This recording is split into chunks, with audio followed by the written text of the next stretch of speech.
Só complementando essa última pergunta, que são duas em uma, né? É que nós fizemos aqui, o Paulinho, um catálogo das perguntas, porque algumas batiam. Essa questão de pragmatismo está relacionado ao pragmatismo do pastor, tá bom? O pastor ser muito pragmático e pouca função, e pouca visão missionária. Só para ficar mais claro, que o pragmatismo é desse tipo. Vou começar eu aqui rapidinho. Esse pragmatismo está relacionado a liturgia, essa coisa toda. Ele fez a pergunta lá, está do lado do Iago, pode falar. Pragmatismo relacionado a esses movimentos de igreja, algo que está dando certo a gente vai fazer. Uhum. E vai deixando a missão de lado. Programas, né? Foi Então, falado aqui na relação entendi. Eu estava entendendo o pragmatismo na questão mais da questão mais do pastor está mais tá. Porque assim, na verdade assim, a pergunta era como ser relevante sem ceder ao pragmatismo. Tá. Bom, primeira coisa aí, talvez seja engraçado, mas minha resposta começa assim. Primeira coisa, para ser uma igreja relevante, ela tem que ser igreja. A igreja, na minha visão, no meu entendimento e na visão do evangelho, dos evangelhos, a igreja, essa igreja missional que está sendo falada aqui, que foi falado, uma igreja que se compromete, uma igreja que tem vida, uma igreja que gosta de gente, não é? Gente que gosta de gente que abraça, gente que acolhe, gente que estende as mãos, gente que não tem hora, não tem tempo, assim, não é fazendo um diferencial. Eu entendo que hoje, para que nós sejamos essa igreja relevante, tem que ser isso. O que está acontecendo hoje? Essa modernidade toda que chegou e foi falado aqui, que nós sabemos, né? Ela tem matado relacionamentos das igrejas. Nós não nos relacionamos nem com os irmãos mais, e muito menos com os de fora. Então, para ser essa igreja relevante, é uma igreja que vai estar centrada na evangelização, no fazer discípulo, não é? Uma igreja que tem um direcionamento, um projeto direcionado a curto, médio e longo prazo, no sentido de fazer a diferença na evangelização, no andamento. A minha experiência lá em Gurupi, por exemplo, que está sendo interessante, uma coisa que funcionou bem lá, estou dizendo da minha realidade, né? Não estou dizendo que tem que ser a sua realidade, ou a da igreja que você faz parte, mas, por exemplo, lá em Gurupi, quando eu cheguei, a gente percebia que a igreja não tinha muito, uma sequência, principalmente de ministração sequencial, principalmente mensagens positivas, não é? E eu via lá em Gurupi muito o que foi falado há pouco aqui, não é? Parece que, infelizmente, a liderança que estava lá estava tão cansada às vezes que quando chegava alguém, graças a Deus, chegou alguém pregar. Tanto é que passava todo mundo lá, eu preguei sempre aqui, tal, mas agora mudou. Eu não sou um pastor preguiçoso. Desculpa a expressão da preguiça nesse sentido. Eu não sou, eu falo, pode chegar lá. Se o pastor Divanir, que é presidente da denominação, chegar domingo à noite, trazer me avisar, ele vai ficar sentado e vai me ouvir.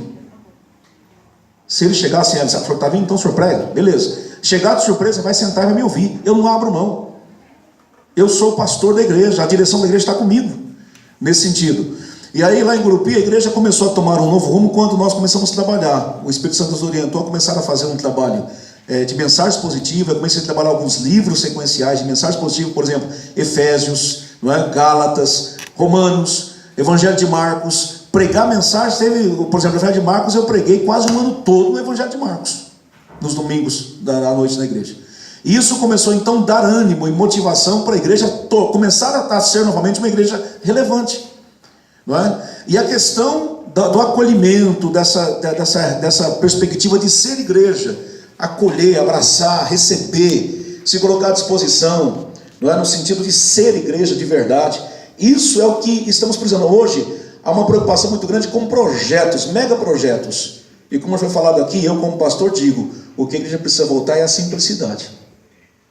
Se nós voltarmos à simplicidade do evangelho, nós seremos uma igreja relevante, o pragmatismo vai ser vencido, esses movimentos e eventos não vão ter espaço mais na igreja como estão tendo, vão ter, como eu falei de manhã, na perspectiva que é bom, ajuda. Mas eu agora esses dias mesmo levei uma pastora lá de Palmas, até compartilhei isso com o Márcio ontem.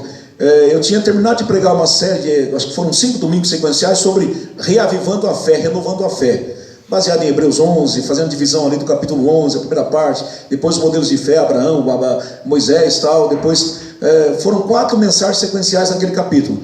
Aí no final de semana, quando eu terminei no domingo, no final de semana, veio essa pastora que eu nunca nem tinha conhecido essa mulher, o pessoal da igreja que indicou um outro pastor amigo, ela veio para um trabalho das mulheres, e ela pregou sábado à noite, domingo à noite, domingo pela manhã.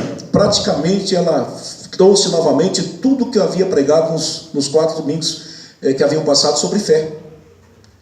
Então veja, o Espírito de Deus ele sabe como fazer, o que fazer, então veio, aquilo reafirmou, e aí ela, obviamente, muito mais, assim, no sentido, até por ser de fora, né, muito mais livre e muito mais avivada no sentido assim de fazer movimento, de oração, tal. Aquilo gerou um quebrantamento tão bom na igreja, tão bom, não é? Que os irmãos ficaram assim, muitas pessoas, pastor, que coisa, como que eu não estava percebendo isso? Como que a minha fé estava tão aquém, eu não estava acreditando em mais nada, eu estava cheio de dúvidas, eu não estava nem amando mais as pessoas. E isso então trouxe ânimo novo para a igreja. Então, eu, na minha perspectiva como pastor, eu repito, sermos a igreja simples, ser a igreja de verdade, no sentido do acolhimento, do direcionamento da administração, não é? A igreja tem que trabalhar isso, irmãos. Por exemplo, você prega uma coisa domingo à noite, a escola dominical estuda outra coisa que não tem nada a ver. Eu, quando preguei a sequência em Efésios, nos domingos à noite, o que nós fizemos? A escola dominical, nós vamos estudar aquela revista, que tem uma revista muito boa sobre Efésios. Então era Efésios domingo de manhã na escola bíblica, e domingo à noite Efésios. Então isso traz a motivação. Eu estou dizendo da minha experiência lá. Para mim está sendo muito bom isso, não é?